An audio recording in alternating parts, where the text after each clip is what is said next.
what's missing here? And I decided to create a company that was, for women, by women. It would be entry-level price point. It would be cruelty-free. It would be a results, done beauty brand, results in 1 week, clinically proven. And then I thought, what's the number one area that we all feel really kind of bad about? It's our necks, to quote Nora Ephron in her book, I Feel Bad About My Neck.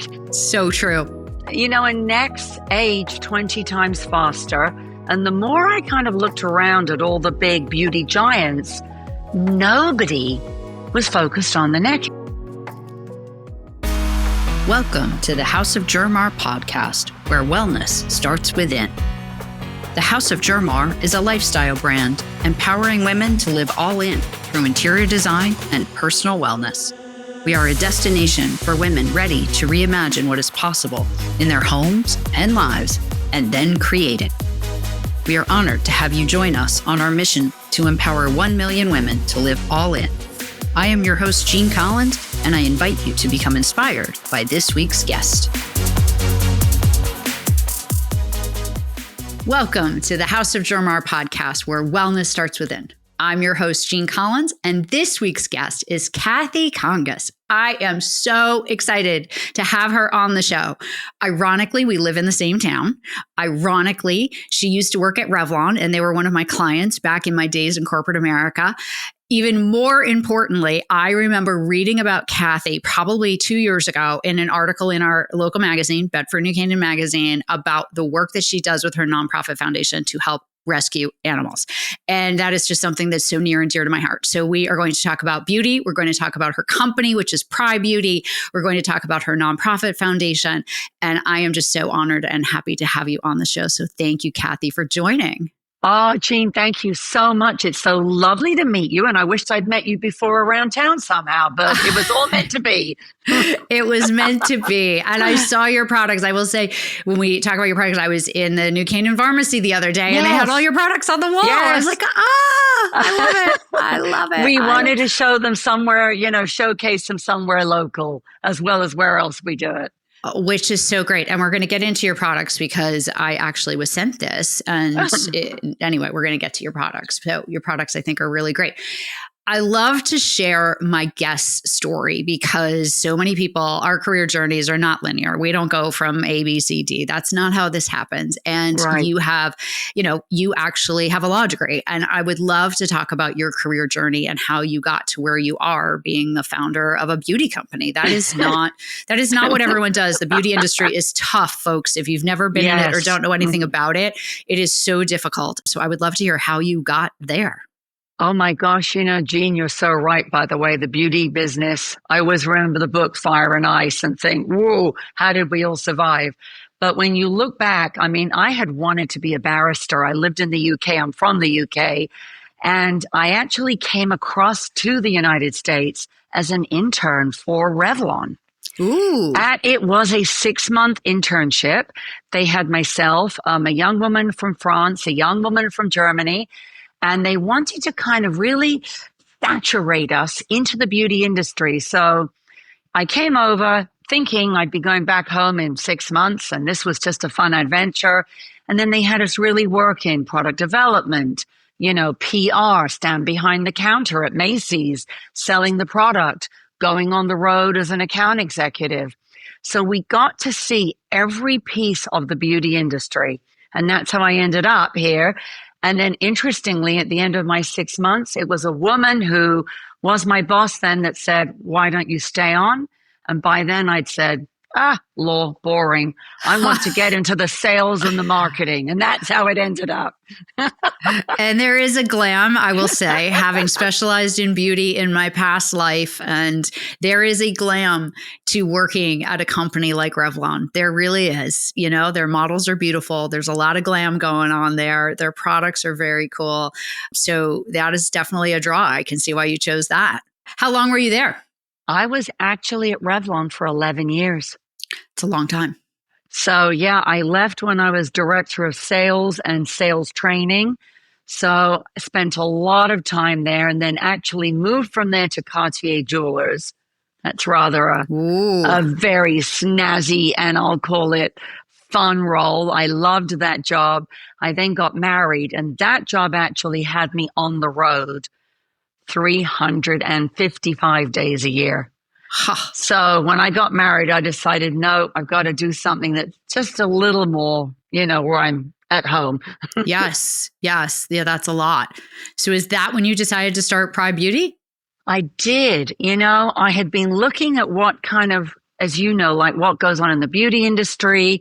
At that time, Jean, it was mostly, I would say, all male management, an all male board. So very few women in kind of those, higher roles.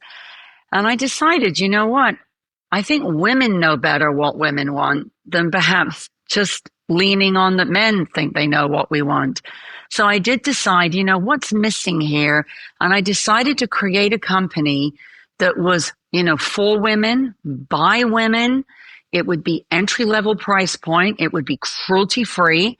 It would give results, be a results, done beauty brand, results in 1 week, clinically proven. And then I thought, what's the number one area that we all feel really kind of bad about? It's our necks, to quote Nora Ephron in her book, I Feel Bad About My Neck. So true. And necks age 20 times faster. And the more I kind of looked around at all the big beauty giants, nobody was focused on the neck. It was all face, eye, this. And then you would find a neck cream at the end of the aisle, covered in dust, and nobody really thought about it. So we've now become known globally as the neck authority or the Nexperts. Which is so true. I cannot tell you all how many times I stand here in front of having to look at myself all the time. And I'm like, is the microphone covering my neck? Because I feel like everything and I am very into face and, eating healthy and all of that. And I feel like, okay, like all of this, doesn't show that I'm 54 years old. And I'm like, but my neck kind of does. So no, your neck looks good. I've been using your product. Great, Jean. There you go. You're on new I've been using your product for 3 weeks, and I'm going to go to the store in Decatur and buy a different version of it, like your original one, because I was like, ooh, I think I might even like that one better. So that was really exciting. Becoming an entrepreneur is a big jump from the safety and security of corporate America. What made you decide, I see a niche, I see a need, and I'm going to take this risk to become my own boss? How did you do that? Well, it's interesting. I had done some consulting for a woman who was based in LA. She had a business that was selling skincare, and I'd honestly never heard of it until then. She was selling skincare and fragrance on television, on QVC. And I did think at the time, I want to do my own brand, but how am I going to afford, how do you compete with the Revlons and the Laudes and the L'Oreals? And, you're just a one-man show. So I actually started kind of, literally with flip charts and markers, writing up what I thought the brand should look like. I hired a neighbor who happened to be the ex-head of product development for Estee Lauder. So that was perfect. At the time, I remember I hired one other woman, and we were kind of just a team of 3. She was helping with all the admin and putting things together. We really started kind of designing a line. I remember, thinking the only way I'm going to be able to do this, I can't afford to go into brick and mortar because, those budgets in there, the marketing spend, etc. It's massive. And I thought, well, I'll take it to TV where I can tell the story of my brand and why I started it. So that's what I did. And it was a great way, actually, to kind of, bootstrap your way up without having to have a massive investment. And that's how I did it. And I have to say then, I really felt after starting PRAI Beauty, I thought, that's it. I don't think I could ever now go back into the corporate world. Of course not. No, of course not. So when you started, a lot of times they say, coaching books, etc., say, jump in before you're ready. Get out there, put your product, your service, your brand, like step out. Don't just say, oh, but I don't have my perfect website designed, or I don't have all of this. I don't have my team. I don't have all of these things. Did you have to do a little bit of that, or did you feel ready when you went to QVC? You're like, I got it. I'm ready. Actually, Jean, that's so funny. I definitely am a person who feels just jump in and get it done. Don't fiddle around. Don't wait till this person and that person signs off. Don't wait till all your ducks are in a row because I feel like kind of you pop it out there. You see what happens. You see the reaction and you course correct when you have to.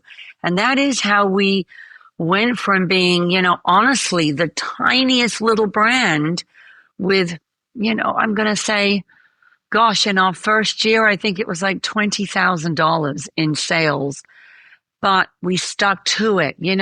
We fell down, we failed, we dusted ourselves up and got back up and tried something differently.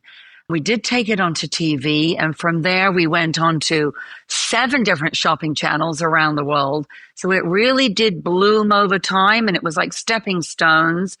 And I have to say, I think if you're going to be an entrepreneur, there is no safety net. You are going to fall down. My husband kept teasing me saying, you know what? If it were me, I don't think I could have risen like, like that bird out of the ashes. I think I would have gone, I've surrendered. But no, I think if you keep going and then when you get to the big wins, it's that much more exciting. I love that. Now, PRAI Beauty, how'd you come up with that name? What does that mean? So the PRAI name is actually named after a word. It's from Thailand, and it's really in Thai, plai. And it's a rhythm of the ginger family. It was for over 1,000 years held for the royal household of Thailand. If you weren't part of the royals, you couldn't use that ingredient. It's grown in Thailand, so we sustain a small village there. We take this beautiful, it's like a lovely amber-colored oil. It was then used, and it's famous for, you take the raw oil. If you rub it on stretch marks, you'll never have a stretch mark.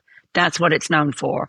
Wow. We didn't just use it for that because we said, if it can give this kind of pliability and elasticity to skin that's been either stretched or wrinkled or dry or leathery, let's pop it in. And it had such a great story on television because people loved seeing the local, the women in Thailand that we were helping by buying this ingredient. But then we bought that oil. Of course, we manufacture in the United States in a top lab using top ingredients, top technology, scientific advanced things, So it's kind of that was our little historical story. Ooh, that's so interesting. Yeah. I like that. Who knew? And that makes sense because you talk about stretch marks. I mean, your neck is just like wrinkly. It's exactly the same thing. Yes, it is. So let's talk about manufacturing because one of the things that really made me say yes to your product, and so everyone understands, her PR firm actually reached out to me on Instagram to see if I wanted to try a new product. And and I'm happy to try products, but I won't recommend something that I wouldn't use. And so before I even said yes, I went and, of course, went to your website and looked it up. And I was so impressed at the bottom of the homepage where you talk about cruelty-free, paraben-free, women-run business, made in the United States, all of these things that I felt like, a product by women for women, what you do with your nonprofit to help animals. And I was like, wow. I'm thinking to myself, that's a high bar.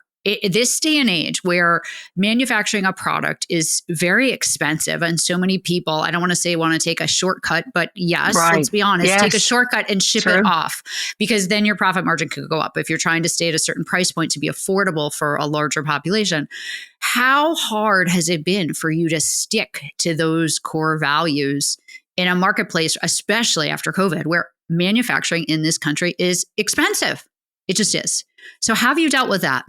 I mean, I think when you really have something where you say, look, these are my 3 values and I can't live without them. So we're going to have to cut somewhere else to make sure we keep those 3 that really are, matter to us and matter to everyone on the team. So I think we've been lucky. We have a great partner in our manufacturing lab, which is in New Jersey. We have the cruelty-free part to me was kind of like, if it isn't cruelty-free, I'm not even making the brand. Yep. Because there's too many brands out there that love to claim cruelty-free, but they're still using animal-tested ingredients. For us during COVID, I have to say, we struggled because, you've got the tower, you've got manufacturing went through the roof, transport went through the roof, everything went through the roof. So we took a hit, but we stuck to our guns. And we were actually lucky because TV shopping actually took a real lift during COVID. So where everybody before had been saying, oh, TV shopping's kind of, it's kind of a dying horse, it took a real uplift. So we were lucky with that. So I think, you kind of take the good with the bad and you plow forward. Right. And you stick to your values. You don't bend. The non-negotiables. You don't bend. They're non-negotiable. Yeah, which is so important. So how are you selling product? So you sell product on your website. I do sell product locally in my town, but that's just in my little microcosm of the universe here. So you sell products on your website, which gives you a very international appeal. You sell products through TV. Yes. What's the split of that? Like, what role does TV really play in growing a brand like yours? So right now in the United States, TV is probably 60%. Our website is 40%. But we do have a limited range in JCPenney. We are in talks with Target and others to go in their stores. But in the UK, we did like a test because the UK obviously is geographically smaller, a little easier to do a test market. We launched there we are in Boots, which is the number one beauty retailer in the UK. I know it. We are in Marks and Spencer's. We are their number one beauty brand. Wow. Congratulations. We have beaten the likes of Clinique in there. Wow. So we've done our test there. The split would be a third TV, a third brick and mortar, and a third, direct to consumer website. So there it's like a 3-piece pizza. Over here, that's what we're also aiming to do. Okay. Wow.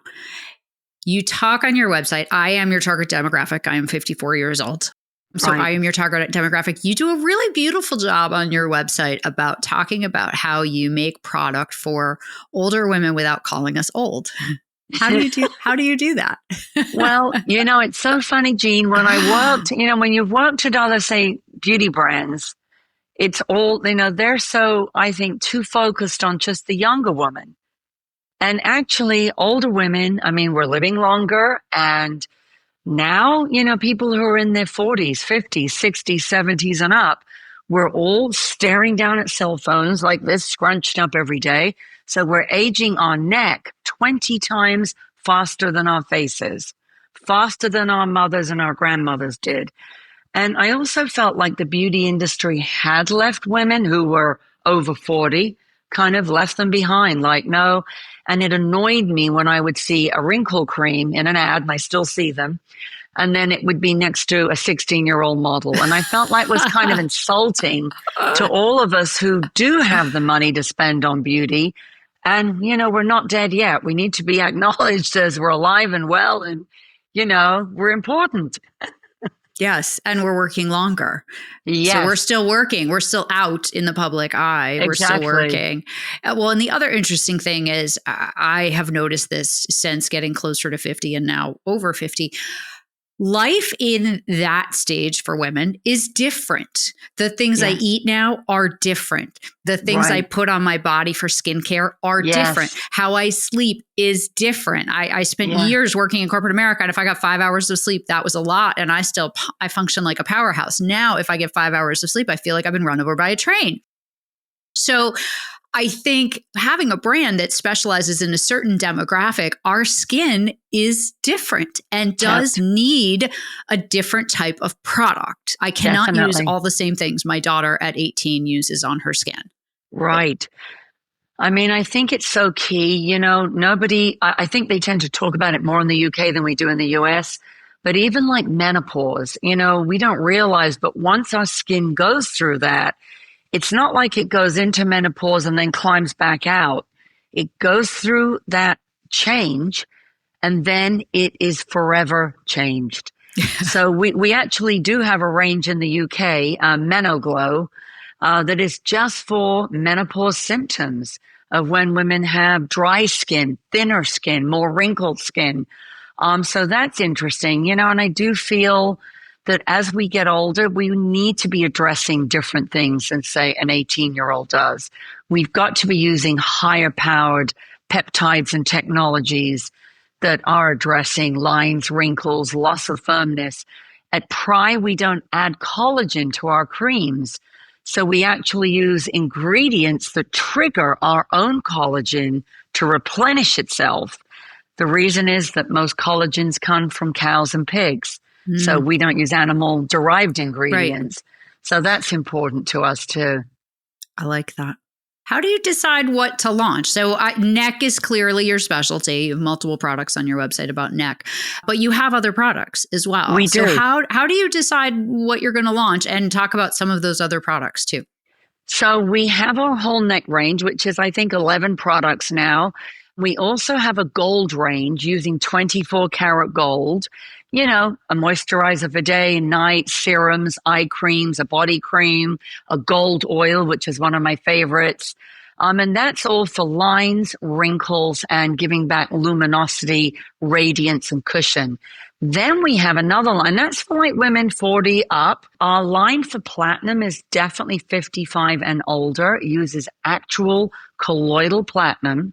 It's for firming, lifting, tightening, and actually putting a little bit of the cushion or the mattress back in a flattened skin, which is what we see as we perhaps tip over 55 and older.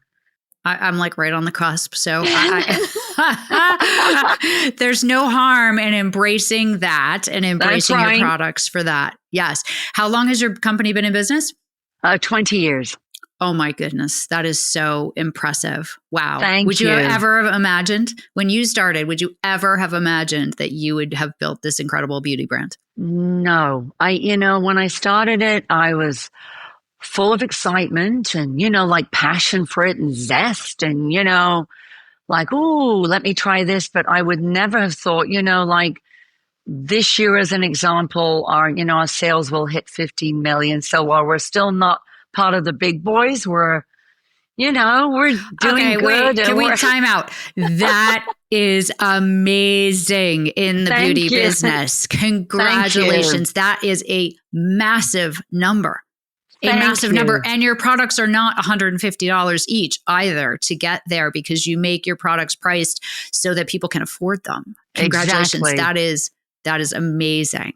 All right, let's talk about animals. I was hoping I was going to get to see some of your fur babies, but none of them are in the background. I put Foxy in the kitchen because otherwise, you're right. Every time someone comes down the drive, you'll hear the So I thought, oh dear, I better not interrupt. But yes, so I've had a passion for animals from being a young kid. Oh, I can relate. So when did you start your nonprofit? Talk to everybody about your nonprofit. I started that, I'd say it was 4 or 5 years ago. I am on the board of the Humane Society of the United States, which is the biggest animal protection group in the world. And so on that level, you see what I call big scale cruelty. You see factory farming. You see trophy hunting for, lions and elephants, but also trying to shut down puppy mills, where right now, I think in the United States alone, which is pretty sad, we're euthanizing around 3 million healthy dogs a year.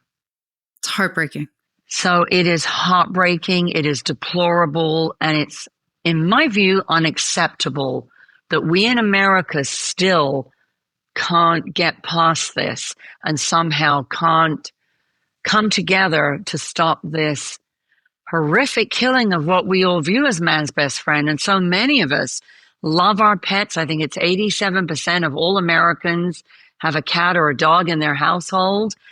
And yet it's still amazing to me that people don't know this kind of big scale euthanasia is still having to take place because of overbreeding, because of puppy mills, and so healthy. And it used to be, I'd say, more years ago, maybe older dogs, where we're still seeing a lot of dumping of senior dogs in shelters. So now we're seeing, puppies by the litter load going into shelters. So it's a pretty bad predicament, I think, for dogs and cats right now. Yeah. Oh, it makes me cry every time I see something on social media about it. I just think it's so tragic. I What know. made you decide? I mean, being on the board of such a large organization, that is a huge commitment to the cause by itself, because that's a lot of time. So thank you for that. But what made you decide you wanted to do even more and start your own foundation? So we were seeing a lot of, as we all do, Jean, you see it on Facebook, you see it on Instagram every day. And we would see Stanford Animal Control's full, Bridgeport Animal Control is full, Paws in Norwalk. I'm just pulling like some local names.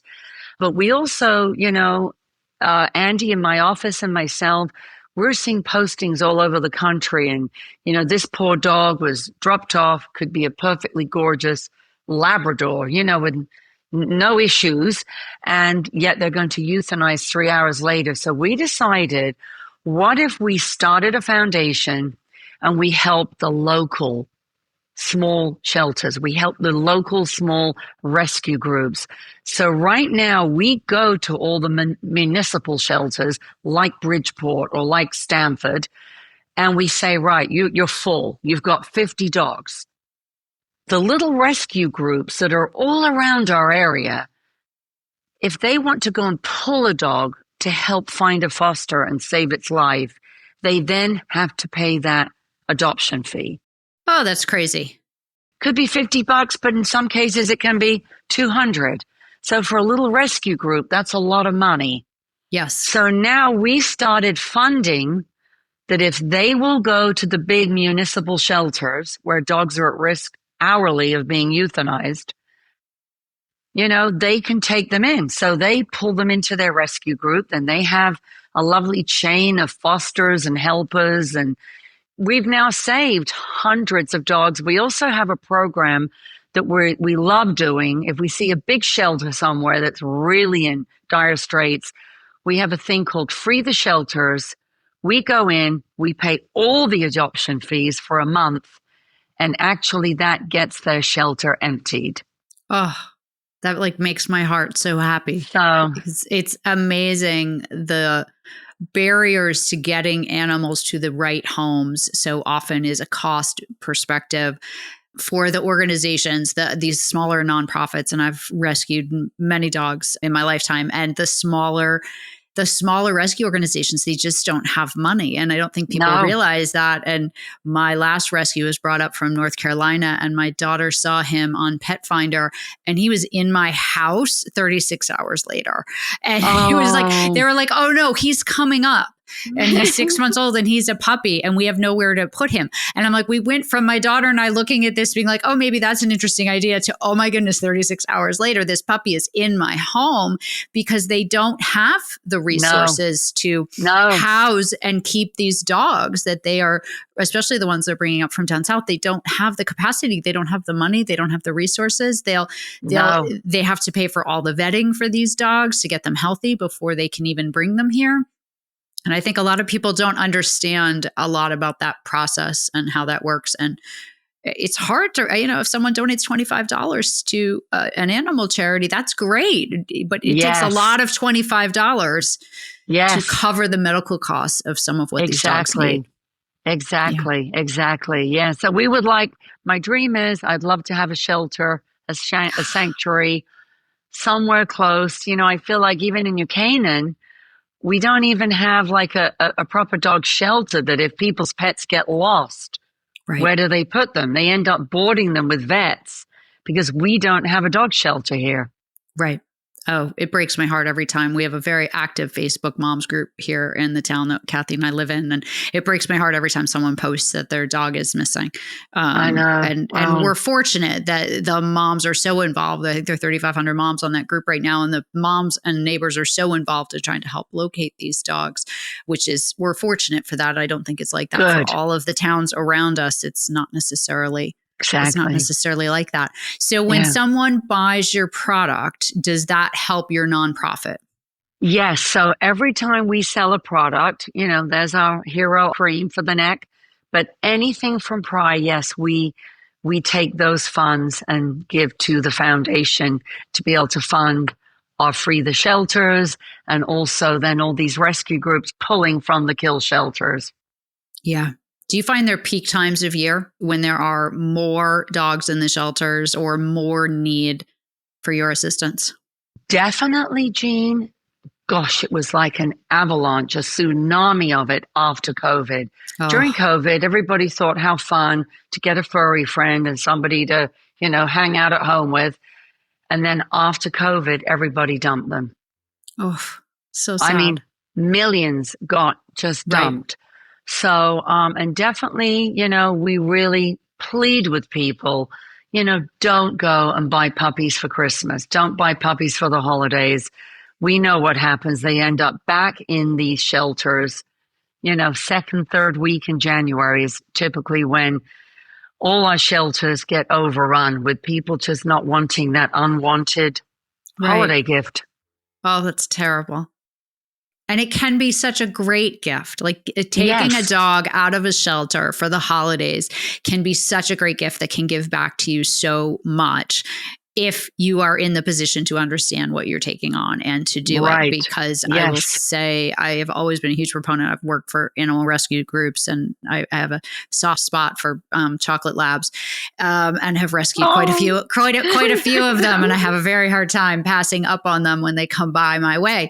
And I will say there is nothing more fulfilling than rescuing an animal, and the love that they give back to you is like no other. Truly, Like no other. Like no I agree other. with you. It is an unconditional love and a joy and a happiness. And to take animals that have been abused and nurture them and get them comfortable and give them a life that they could have never had is so fulfilling and rewarding to me. That is, by far more important than anything that we sell in our lives. Agree. And I so agree, Jean. Yeah. Well, if you decide you want to open a sanctuary in Connecticut, you just I'm let me calling know. you. Or around it. My dream is to someday, be able to have a huge farm and just be able to take in as many dogs as come across my way and be able to provide a home for them, especially the older dogs. I've rescued an older dog, only had him for 1.5 years and before he passed away. And it was the most amazing dog and the most incredible experience to have rescued an older dog. And it was great. He came already trained and he was sweet and he was lovable. And I mean, he was just a huge teddy bear. He was so fabulous. And he only lasted 1.5 years, but it was such an incredible, impactful 1.5 years for both myself and my daughter. And I think a lot of the senior dogs get left behind because they're older.